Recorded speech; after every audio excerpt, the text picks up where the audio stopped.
بسم اللہ الرحمن الرحیم۔ السلام علیکم ناظرین، میں قاضی بلال ہوں اور آپ میرا یوٹیوب چینل دیکھ رہے ہیں۔ ابھی صدر عارف علوی نے لاہور میں جا کے صحافیوں سے گفتگو کی ہے اور اس میں انہوں نے کہا ہے کہ مل بیٹھ کر جو ہے نا معاملات کو طے کیا جائے تاکہ ایک دوسرے کو نیچا دکھانے کی جو روایت ہے اس کو ختم کیا جائے۔ اب یہ سوال یہ پیدا ہوتا ہے کہ یہ کون شروع کرے گا؟ نون لیگ تو ہر وقت تیار ہے اور اسی طرح پیپلز پارٹی بھی میرے خیال ہے پیچھے نہیں ہٹے گی۔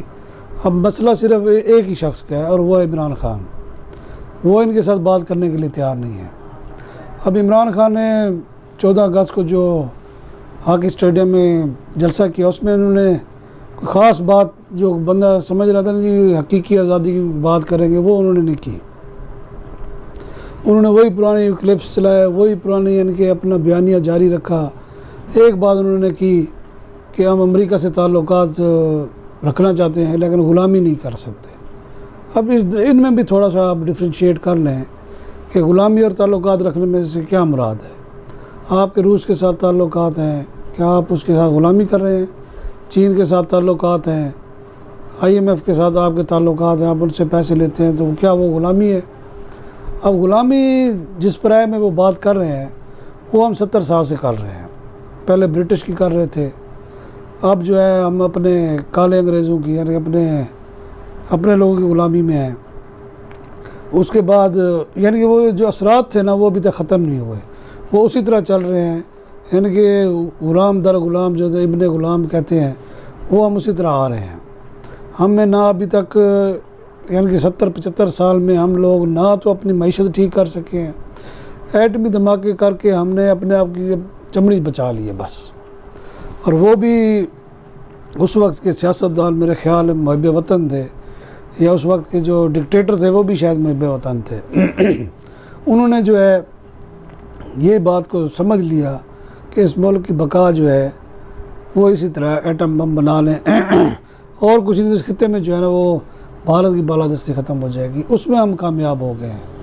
آپ اپنی عوام کو کس طرح بچانا ہے، اپنے ملک کو کس طرح اندرونی طور پر اپنے حالات کو کس طرح ٹھیک کرنے ہیں، اس کا فیصلہ ابھی تک ہم سے نہیں ہو رہا۔ یعنی 40 سال سمجھ لیں ہو گئے ہیں، ایسے بونے سیاستدان آئے، ایسے بونے ڈکٹیٹر آئے جنہوں نے صرف اور صرف اپنے اقتدار کو طول دینے کے لیے جو دنیا جہاں کا گند تھا وہ اپنے ملک میں لے آئے، جو غلط پالیسی تھی اپنی عوام کے اوپر مسلط کی اور اس کا نتیجہ اب بھگت رہے ہیں ہم۔ اب آپ عام لوگ سے پوچھ لیں کہ اس کا جینا دوبر ہے، یعنی کہ 200 سے 300% جو ہے نا مہنگائی بڑھی ہے۔ کہتے ہیں جی عالمی سطح پر بڑھی ہے، چلیں یہ آپ کی یہ بات مان لیتے ہیں عالمی سطح پر بڑھی ہے، تو عالمی سطح پر انہوں نے اپنے عوام کو بھی تو کچھ ڈیلیور کیا ہے نا۔ آپ لوگ کیا کر رہے ہیں؟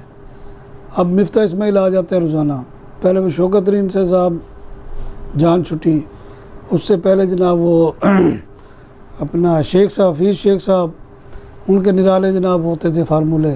اب یہ مفتاح اسماعیل صاحب آ گئے ہیں، وہ خود تاجر ہیں، بزنس مین ہیں، وہ جناب روزانہ کبھی انہوں نے خوشخبری نہیں دی، بس یہی کہتے ہیں جی ہم یہ ٹیکس لگا رہے ہیں، ہم وہ ٹیکس لگا رہے ہیں، ہم یہ کر رہے ہیں، ہم وہ کر رہے ہیں۔ اس کے علاوہ ان کے پاس اور کوئی لفظ ہی نہیں ہے۔ یہ تاجروں کے جو 6000 فکس ٹیکس تھا، یہ اگر وہ ہڑتالیں نہ کرتے تو یہ بھی انہوں نے لے لینے تھے۔ اب انہوں نے کیا کیا ہوا ہے، عام آدمی کو کس طرح نچوڑ رہے ہیں آپ یہ دیکھیں۔ فیول ایڈجسٹمنٹ کے نام پر انہوں نے جناب وہ 3,000 4,000 روپے پر گھرانہ جو انہوں نے بل وصول کیے ہیں، اور لوگ یعنی جس کی تنخواہ 18,000 یا 20,000 روپے اس کے ساتھ ساتھ 8,000 9,000 روپے بجلی کا بل بھرا ہے، آپ اندازہ لگائیں۔ اچھا اس کے بعد آپ دیکھیں فرنس سیل اس دن یہ کہہ رہے تھے وزیر خزانہ موصوف صاحب کہ ہمارے پاس 6 مہینے کا سٹاک پڑا ہوا ہے۔ آپ جا کے چیک کر لیں، یہ کنفرم رپورٹ ہے کہ مظفر گڑھ پاور اسٹیشن بند پڑا ہے، کیپ کو بھی آدھا چل رہا ہے آدھا نہیں چل رہا، نہ ان کے پاس گیس ہے نہ ان پر فرنس سیل دیا جا رہا ہے، اور یہ بجلی جان بوجھ کر یہ ایک سازش کے تحت لوڈ شیڈنگ کر رہے ہیں، کیونکہ انہوں نے ترکی سے منگوائے ہوئے ہیں کوئی لاکھوں کی تعداد، لاکھوں ہزاروں لاکھوں کی تعداد میں سولر پینل منگوائے ہوئے ہیں، اب یہ وہ بیچ رہے ہیں۔ اچھا اس کو شارٹ انہوں نے کر کے ذخیرہ اندوز کروائی ہوئی تھی، اب وہ جو ہے نا بیچ رہے ہیں جناب، قیمتی مہنگے سے مہنگے کر کے بیچ رہے ہیں۔ لوگ مجبور ہیں، بجلی کے بغیر تو گزارا نہیں ہوتا. یہ ان کی پالیسیاں ہیں. یہ پالیسی کوئی آج سے نہیں ہے، نواز شریف بھی یہی کرتے تھے، میاں صاحب بھی، چھوٹے میاں صاحب تو ان سے بھی بڑے تاجر ہیں. یہ سارا کچھ ان کی، اور مفتاح اسماعیل خود جو ہے وہ سارا یہی پلاننگ کر کے لوٹ رہے ہیں لوگوں کو. اب یہ انتخابات کی طرف کیوں نہیں جاتے؟ عمران خان سے ہمیں یہ امید تھی کہ وہ اس بڑے جلسے میں حقیقی آزادی کے نام پر یہ ضرور کہتے کہ میں آج اسمبلی ختم کر رہا ہوں. جب اسمبلی ساری ختم ہو جائیں گی تو پھر یہ کس طرح ہے، مجبوراً ان کو انتخابات کرانے پڑیں گے. انہوں نے ایسی کوئی بات نہیں کی. انہوں نے 6 سے 7 8 مہینے تک جناب عوام کو ذلیل کرنے کا ایک نیا پروگرام بنایا کہ جی ملک گیر جلسے ہوں گے.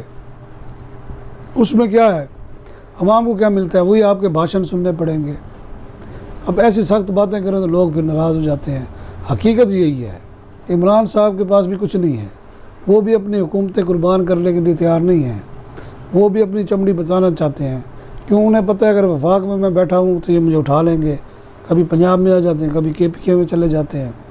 یہ سیاست نہیں ہو رہی، ڈرامے بازی ہو رہی ہے. اور مقتدر قوتیں بھی کوئی شرم نہیں کر رہی.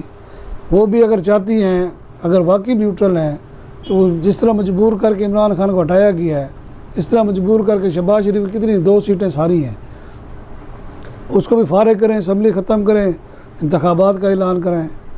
اگر انتخابات کا نہیں اعلان کراتے، کم از کم ان سب جو آپ کے چمچے ہیں، ساری سیاسی جماعتیں جو چمچے ہیں، ان سب کو اکٹھا بٹھائیں، مساق جمہوریت کروائیں، مساق معیشت کروائیں، کچھ کروائیں، عوام کی جان چھڑوائیں.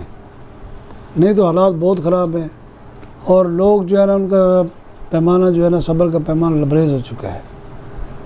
اب عمران خان صاحب کی جو نئی پالیسی ہے وہ دیکھتے ہیں اب کیا. ابھی تک انہوں نے جتنے بھی اعلان کیے ہیں اس پہ کوئی 0/0.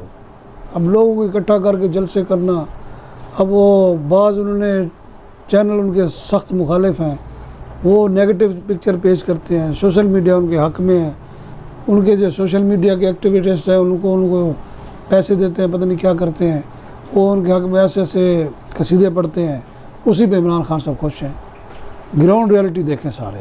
اگر گراؤنڈ ریالٹی نہیں دیکھیں گے، زمینی حقائق نہیں دیکھیں گے، تو پھر لگتا یہی ہے کہ پھر آپ کو بھی ایک آواز سننی پڑے گی. السلام علیکم محمد نور. اجازت چاہتا ہوں. اللہ حافظ.